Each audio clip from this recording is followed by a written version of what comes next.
La noche era densa, de esas en las que el silencio pesa más que las palabras no dichas. Estaba sentado en el borde de mi cama, con el celular en la mano, mirando una foto vieja. Éramos tres en la imagen, yo, mi mejor amigo de la infancia, y un tipo que, en ese momento, creía que sería mi hermano para siempre. Sonreíamos, ajenos a lo que vendría. Hoy, esa foto no es un recuerdo, es una cicatriz. Ese hermano me traicionó de la manera más cruda, mintió, manipuló y se llevó algo que no era suyo. No hablo de dinero ni de cosas materiales, hablo de confianza, de lealtad, de esas piezas que, cuando se rompen, no vuelven a encajar igual. Y mientras miraba esa foto, una pregunta me quemaba por dentro: ¿debería odiarlo? ¿Es justo, es humano, es correcto odiar a tus enemigos? No es una pregunta cómoda. Nos han enseñado que el odio es veneno, que te consume, que te hace pequeño. Perdona y sigue adelante, dicen los libros de autoayuda, los sermones, los posts motivacionales.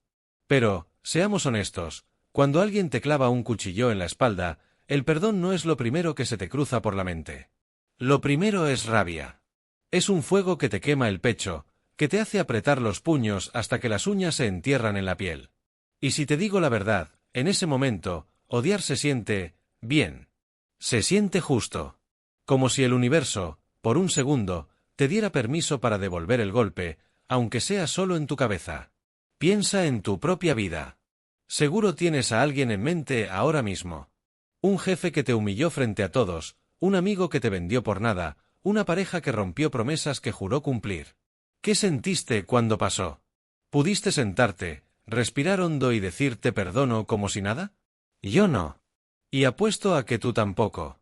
Porque el odio, aunque no lo admitamos, es una reacción natural. Es el instinto de supervivencia diciendo: esto no está bien, y no voy a fingir que lo está.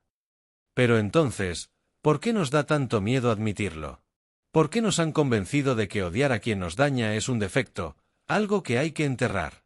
Mira, no estoy diciendo que debas vivir con ese fuego encendido todo el tiempo. El odio constante es como cargar una mochila llena de piedras.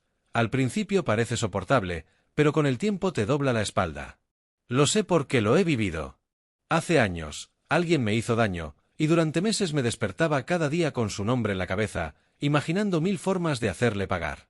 No voy a mentir, fantasear con la venganza era casi adictivo. Me hacía sentir poderoso, como si estuviera recuperando el control que me habían quitado. Pero también me di cuenta de algo: mientras más alimentaba ese odio, más me alejaba de mí mismo. No dormía bien, no reía igual, no confiaba en nadie. Era como si esa persona, sin estar presente, seguía ganando. Entonces, ¿cuál es la respuesta? ¿Odiar o no odiar? Aquí es donde las cosas se complican, porque no es una cuestión de blanco o negro. Imagina por un momento que el odio no es solo un veneno, sino también un combustible. Piénsalo, ¿cuántas veces has usado la rabia para levantarte? Esa vez que te dijeron que no era suficiente, y en lugar de rendirte, trabajaste el doble para probarles que estaban equivocados. O cuando alguien te rompió el corazón, y ese dolor te empujó a reconstruirte, a ser mejor, a no depender de nadie. El odio, bien canalizado, puede ser un motor. Puede ser la chispa que te saca del suelo cuando todo lo demás falla. Pero no nos engañemos, no siempre es tan noble. A veces, el odio es solo una trampa. Es fácil caer en el ciclo de rumiar, de repetir la misma historia en tu cabeza una y otra vez, como si con eso pudieras cambiar el pasado. Y mientras estás atrapado ahí, la vida sigue. Las personas que te quieren siguen. Tus sueños siguen. Y tú, sin darte cuenta, te quedas estancado, dándole poder a quien ya no debería tenerlo. Es como si, al odiar, le dieras a tu enemigo un pedazo de tu alma para que lo tenga de rehén. Déjame contarte algo más. Hace poco leí sobre un filósofo, Maquiavelo, que no tenía problemas en hablar del odio como herramienta. Él decía que, en un mundo lleno de traiciones, a veces hay que ser pragmático. Si alguien te amenaza, no basta con ignorarlo, hay que actuar, protegerte, incluso si eso significa devolver el golpe. No era un tipo de flores y abrazos, claro, pero su punto tiene algo de verdad. En ciertas situaciones, odiar a tu enemigo no es solo emocional, es estratégico. Es una forma de decir: no voy a dejar que me pises otra vez. Pero luego está Kierkegaard, otro filósofo, que te diría lo opuesto, que el odio es una carga que te aleja de tu libertad, de tu esencia. Que al final, el único que sufre eres tú. Así que aquí estoy, todavía con esa foto en la mano, preguntándome qué hacer con este nudo en el pecho. ¿Lo suelto? ¿Lo uso? ¿Lo transformo? Y tú, que estás escuchando esto, probablemente tienes tu propia foto, tu propia cicatriz, tu propio enemigo. ¿Qué haces con él? ¿Lo odias en silencio? ¿Lo perdonas para liberarte? ¿O encuentras una forma de usar ese fuego sin quemarte? No tengo una respuesta clara, y no creo que nadie la tenga. Pero lo que sí sé es que fingir que no sientes nada no es la solución. Porque el odio, como el amor, como el miedo, es parte de ser humano. La cuestión es qué haces con él antes de que él haga algo contigo. Y mientras el reloj marcaba las 2 de la mañana, con esa foto todavía en la mano, empecé a pensar en cómo el odio no es solo una emoción, es una historia que te cuentas a ti mismo. Cada vez que recordaba lo que ese hermano me hizo, no solo sentía la rabia de nuevo, sino que añadía un capítulo más a la narrativa. Era como escribir un guión en mi cabeza donde él era el villano perfecto y yo, la víctima justificada. Pero, ¿sabes qué? Ese guión no me llevaba a ninguna parte. Era una película que se repetía en bucle, y yo era el único espectador atrapado en la sala.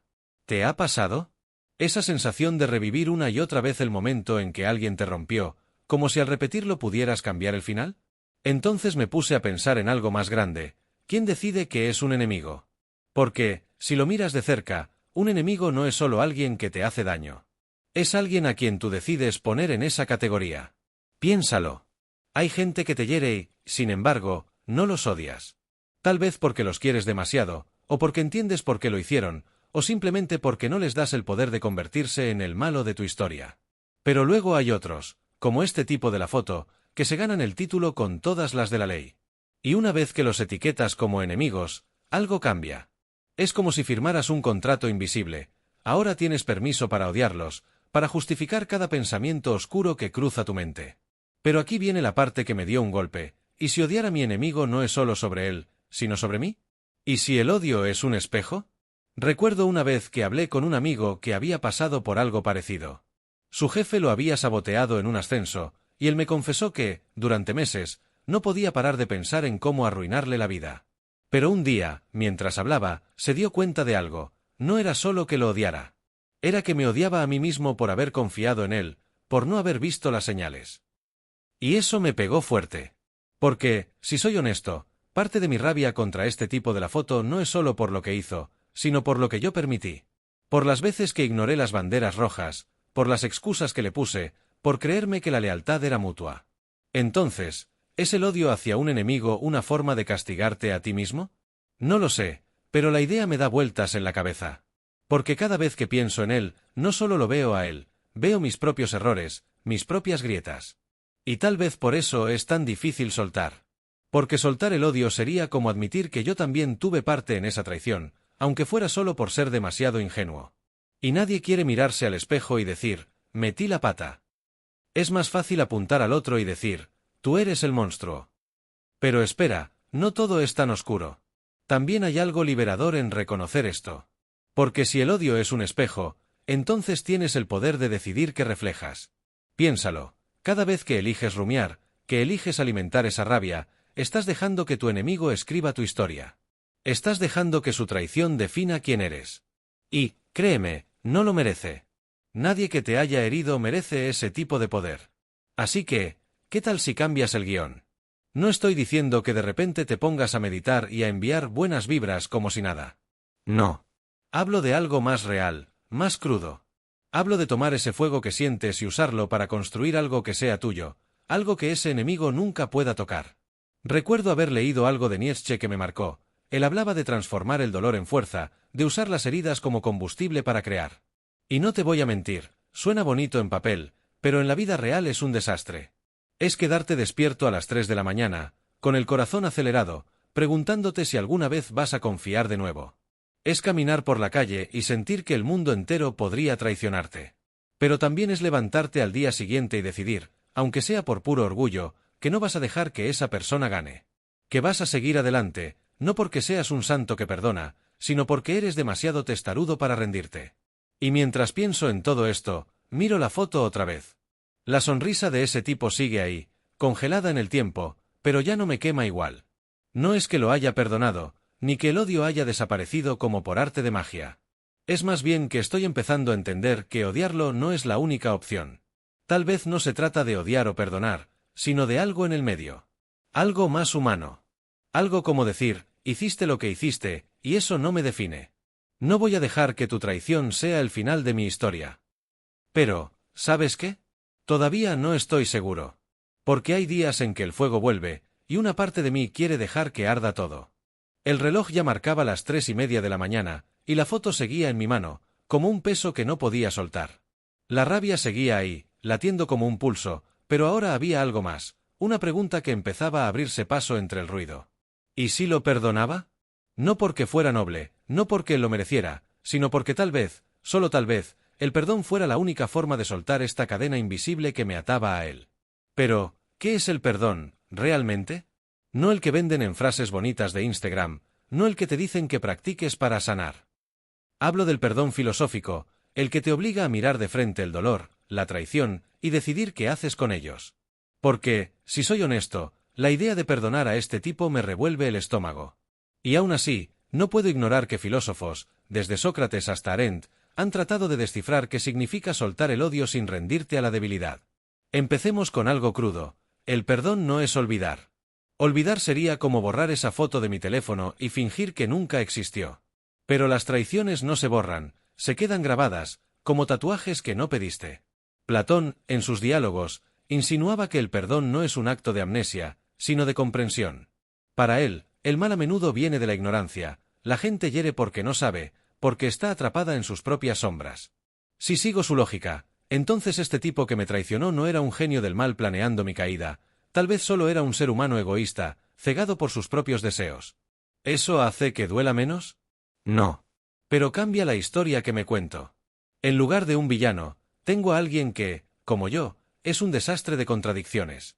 Y esa idea, aunque incómoda, me hace preguntarme si odiarlo con tanta fuerza tiene sentido. Pero no todos los filósofos son tan suaves. Nietzsche, por ejemplo, no era fan del perdón cristiano, ese que pide poner la otra mejilla. Para él, el perdón podía ser una trampa, una forma de disfrazar la debilidad como virtud. Él creía en el poder de la voluntad, en transformar el dolor en algo que te haga más fuerte, no en disolverlo con gestos de bondad. Si Nietzsche estuviera aquí, probablemente me diría que perdonar a este tipo es cederle terreno, dejar que su traición me doblegue. Pero también diría algo más, que el verdadero poder no está en odiarlo eternamente, sino en superarlo, en construir algo tan grande que su existencia deje de importarme. No es perdón en el sentido clásico, pero es una forma de liberarte. Es decir, tú no controlas mi historia. Luego está Hannah Arendt, que lleva el perdón a un lugar más humano, más político. Para ella, el perdón es un acto de libertad, pero no un regalo que le das al otro, es un regalo que te das a ti mismo. En su libro La condición humana, dice que los humanos somos impredecibles, hacemos cosas que no podemos deshacer, como traiciones, mentiras, heridas. Y sin el perdón, esas acciones nos atrapan a todos en un ciclo de venganza infinita. Perdona, dice Arendt, no porque el otro lo merezca, sino porque sin perdón no hay forma de empezar de nuevo. Esto me pega duro, porque pienso en mi vida ahora, cada vez que revivo la traición, es como si le diera a este tipo el poder de mantenerme en el pasado. Perdonar, en el sentido de Arendt, sería cortar esa cuerda, no para absolverlo, sino para caminar libre. Pero, seamos realistas, el perdón filosófico suena profundo en teoría, pero en la práctica es un campo minado. Pienso en Kierkegaard, que hablaba de la angustia de existir, de cómo el perdón requiere enfrentarte a ti mismo tanto como al otro. Para él, perdonar no es solo soltar el odio, es aceptar que la vida es absurda, que la justicia no siempre llega, que a veces el que te hiere sigue adelante mientras tú cargas el dolor. Y eso es lo que me frena. Porque una parte de mí quiere justicia, quiere que este tipo sienta el peso de lo que hizo. Perdonar, en ese sentido, se siente como rendirse, como dejarlo ganar. Kierkegaard diría que ese es el salto de fe, elegir el perdón no porque sea justo, sino porque es la única forma de no vivir esclavizado por el resentimiento. Y luego está el estoicismo, que no habla tanto de perdón como de control. Séneca, por ejemplo, diría que odiar a mi enemigo es darle poder sobre mis emociones. Para los estoicos, el perdón no es un acto emocional, es una decisión racional. Es decir, no voy a dejar que tu traición dicte cómo me siento. Suena frío, pero hay algo poderoso en eso. Imagina mirar a tu enemigo a los ojos, o a su foto, en mi caso, y decir, hiciste lo que hiciste, pero no te doy el poder de arruinarme. Es un perdón que no necesita sentimientos cálidos ni reconciliaciones. Es un perdón que dice, soy más grande que tu daño. Mientras pienso en todo esto, la foto en mi mano empieza a sentirse diferente. No menos dolorosa, pero menos pesada. Porque el perdón filosófico, al final, no es sobre él, es sobre mí. No es borrar el pasado, ni fingir que no dolió, ni siquiera desearle lo mejor. Es decidir que su traición no va a ser el capítulo final de mi historia. Pero, ¿sabes qué? Todavía no estoy ahí. Hay una parte de mí que sigue queriendo aferrarse al fuego, que sigue pensando que odiar es más fácil, más seguro. Y tal vez eso también sea humano, estar atrapado entre el deseo de soltar y el instinto de apretar más fuerte. La foto sigue en mi mano, pero ahora la luz del amanecer se cuela por la ventana, y el peso de la noche parece un poco más ligero. Después de darle tantas vueltas, de dejar que la rabia, la filosofía y las preguntas me arrastren, llego a un lugar que no es exactamente un final, sino un punto de pausa. El odio, ese fuego que me quemaba el pecho, no es el veneno que me vendieron, pero tampoco es el combustible que quiero usar para siempre. Perdonar, como me enseñaron Platón, Arendt, Kierkegaard y hasta el frío pragmatismo de Séneca, no es rendirse ni olvidar, es reclamar el control de mi propia historia. No se trata de absolver a quien me traicionó, de borrar su nombre de la cicatriz que dejó. Se trata de decidir que esa cicatriz no va a definir quién soy. No voy a mentir, una parte de mí todavía quiere aferrarse al rencor, porque es más fácil, porque feels just. Pero mientras el sol sale, entiendo que odiarlo eternamente es dejarlo ganar, dejar que su traición sea el guión de mi vida. Y no, no se lo merece. Perdonar, entonces, no es un acto de bondad hacia él, es un acto de rebeldía hacia mí mismo. Es decir, tú no decides mi paz, mi fuerza, mi camino. No sé si hoy borraré la foto, o si mañana la rabia volverá a encenderse. Pero por ahora, elijo soltar la cuerda, no porque él lo valga, sino porque yo lo valgo. Y en ese acto, crudo, humano, imperfecto, encuentro algo que se parece a la libertad.